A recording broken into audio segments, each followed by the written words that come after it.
Fair warning, this is another one of those videos that I probably need to issue a major spoiler warning, because it's hard to talk about the events of Dune Messiah without at least spoiling some of the early events in the novel.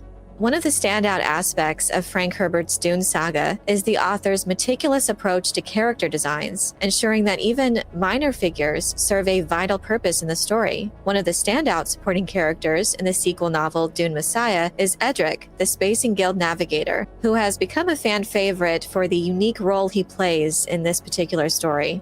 The reason why Edric is so vital is the fact that the factions who are conspiring against the Emperor, Paul Atreides, could not hide their plans without the inclusion of a Spacing Guild Navigator. Because it's very interesting that prescient individuals are blind to each other. They can see the effects of it around these events or moves that they're making, but they basically kind of cancel each other out. So that's another reason why Edric, who is the Spacing Guild Navigator character that we will see hopefully heavily featured in Dune Messiah, he is so integral to the plot, and it's why he's included in the conspiracy, is because he's the reason why they are able to hide the plot from Paul's prescient abilities.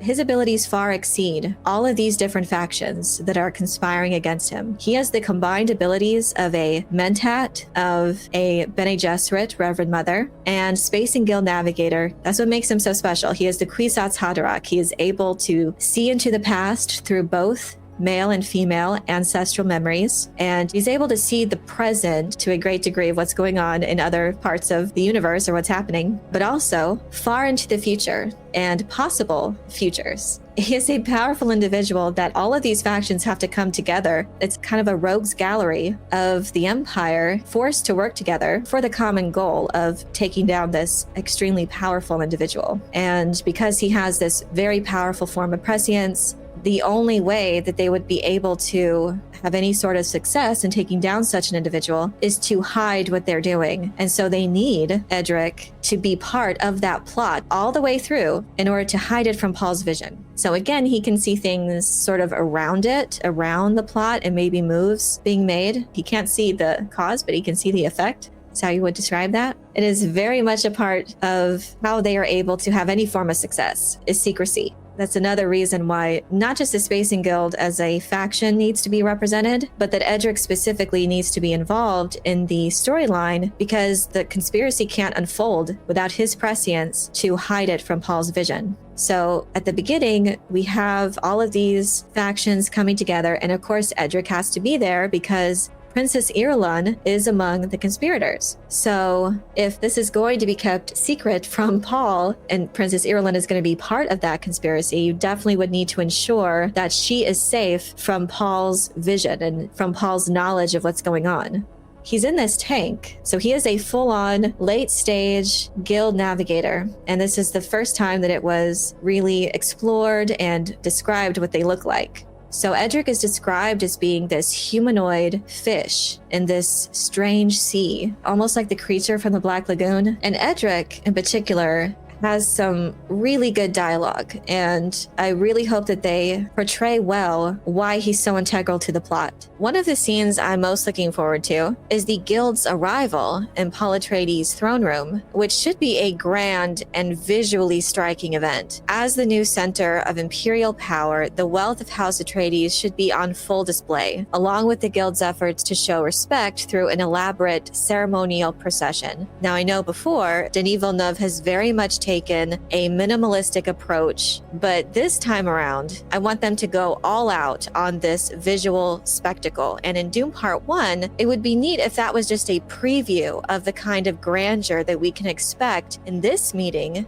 in Dune Messiah with the Guild and the Emperor. We're definitely going to see him when he presents the tool or the trap that will be ultimately Paul's demise, or that's what they hope. Edric will be there to present the Mentat Philosopher Gola of Duncan, Idaho as a gift, and this whole sequence should be a very grand and yet tense and dramatic moment. When Paul confronts Edric about the Duncan, Idaho Gola, whose purpose is to destroy him, Edric challenges Paul, asking if a god can be destroyed, and forcing him to confront whether he has allowed himself to be worshipped or if he actively sought that power. Paul accuses Edric of labeling him and his followers as nothing more than power-hungry tyrants.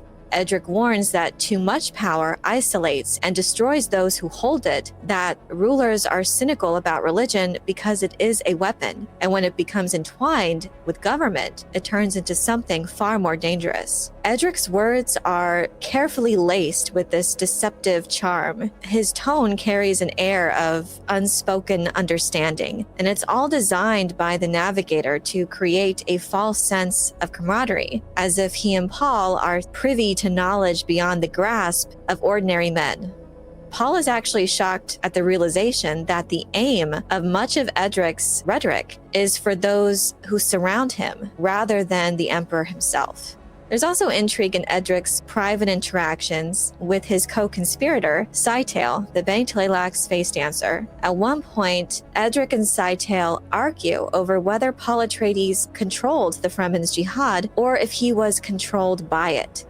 Edric believes Paul deliberately unleashed it and could end it whenever he wanted. Scytale, however, has a different perspective. He insists that Paul was powerless to stop the jihad once it began because it spread like a disease of the mind. Scytale compares the jihad to an uncontrollable mental epidemic, an idea so infectious that it leaps from person to person across entire star systems. Once people believe in a cause with unquestioning devotion, it becomes nearly impossible to stop, even for the one who seemingly started it. This conversation highlights one of Dune's major themes, the danger of blind faith and fanaticism that causes people to follow leaders without question, and the consequences of such actions are amplified by the sheer number of those who blindly follow. Through these conversations, Edric serves as a sounding board to reinforce Dune's central philosophical themes. While Denis Villeneuve has stated his aversion to dialogue, preferring a bold image to speak the loudest, for a beloved literary work with such complex themes, this dialogue is essential. But I believe there can be a happy marriage of the subtext and the words that speak to the author's themes, which the director has also said is a priority for him to convey. It's definitely going to be a challenge. I think they've done it well so far, but Dune Messiah especially really embraces philosophy. And this is why people, I think, are more worried for this adaptation, because Dune Messiah is just so different than Dune. It is less action-packed, it is shorter, so there's less of a challenge in that regard as far as you don't have to depict this huge span of time. It is a short time span and a singular event with the outworking of this conspiracy. Political, scheming, character-driven, and characters just wrestling with the fallout of the events of the previous book.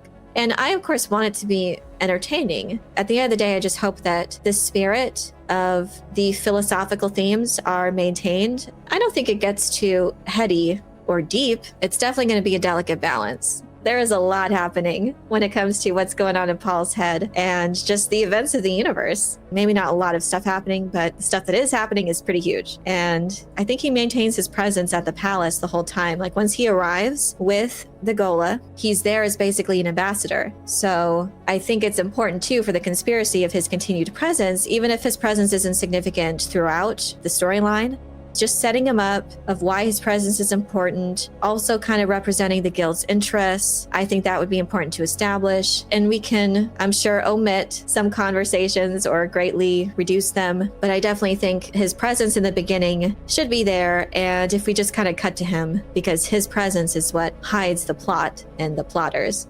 But at least it needs to be established in the very beginning why he's important, why his presence is important to the conspiracy. If you do this well, if you can get this right, it might help to forgive the prior omission for Dune Part 2. It's really cool to think about, just the visual interpretation of such an individual. And something too that I hope that is connected to the guild is spice. Like, we really haven't dived into its connection to the sandworms. That is really how Paul comes to establish power. And I think that is also part of the plot. The people want to wrest themselves from Paul's control over the spice. So they will try to attempt to produce spice on another planet. But if they know that sandworms are in connection to that, they will attempt to steal one. I think that takes place in Dune Messiah. I don't know if they show it or describe it, but that is something that they are going to try to attempt. That is something that is just so integral to all of these different factions. Maybe not the Bene Tleilaxu, but they would love to be of service, to just establish themselves as a significant power broker. So every faction has their own interests, and that's kind of what's very interesting about Dune Messiah when it comes to the conspiracy. These factions don't really get along. They're kind of forced to work together because circumstances are so dire. They're just up against such a powerful individual. They need to combine their abilities, their resources to even have a chance at taking down or ending Paul's dynasty.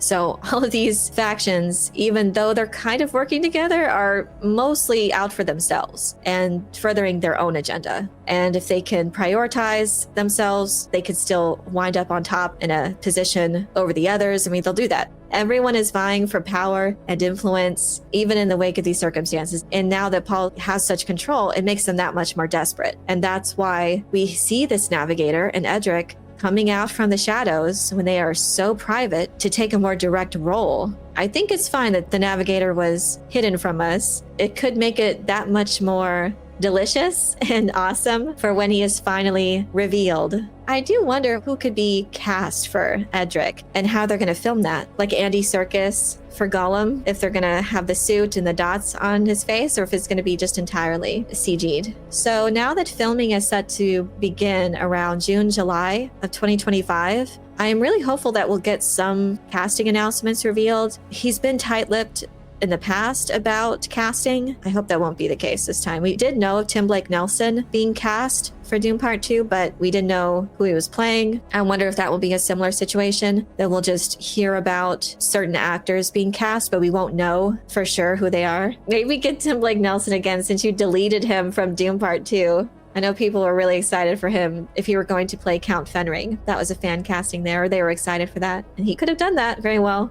So I'm quite interested to see those casting announcements, but I'll be especially interested to see how Villeneuve will handle Edric and how much of his role from the book, if any, the director chooses to adapt. But I'm curious to know what you think of Edric's role in Dune Messiah. Is there a particular facet of his character or of the Spacing Guild in this story that stands out to you? Let me know your thoughts in the comment section below. I hope you enjoyed this video. Leave a like if you did, and be sure to subscribe for more Dune and other sci-fi and fantasy news, theories, and lore. And if you're looking for other ways to support the channel, you can leave a super thanks or join as a YouTube member for early access to new videos and other perks. You can also check out my Patreon page for exclusive content. Thank you all so much for your support, and as always, have a very nerdy day.